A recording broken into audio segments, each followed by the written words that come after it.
La différence lorsqu'il y a de l'onction et lorsqu'il n'y en a pas. Quand tu n'as pas d'onction, tu cherches des solutions. Quand tu as l'onction, tu marches par la foi en ayant entendu ce que Dieu t'a dit de faire et juste tu le fais.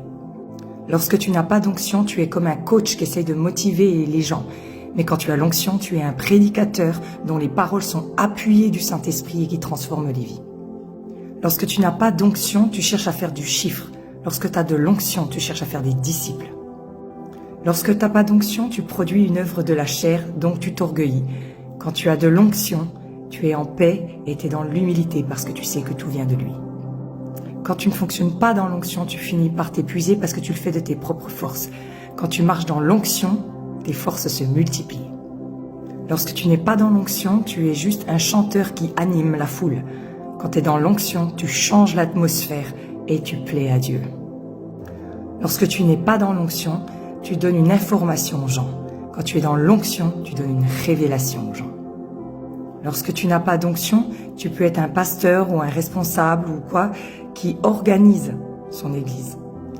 Lorsque tu as l'onction, tu es un père qui aime ses enfants. Lorsque tu n'as pas d'onction, tu t'appuies sur ton titre. Lorsque tu as de l'onction, c'est indéniable, tu as du fruit, ça parle pour toi. Quand tu n'as pas d'onction, tu dis aux gens ce qu'ils doivent faire. Quand tu as de l'onction, c'est toi qui vas vers eux, qui prie pour eux, qui les libère et qui brise le joug qui est sur leur vie. Et après, tu peux leur dire « va et ne pêche plus ». Tu sais très bien qu'il ne suffit pas de dire aux gens de ne pas le faire. Tu sais que c'est par l'onction du Seigneur qu'il faut venir et les aider et les délier. Ciao, ciao.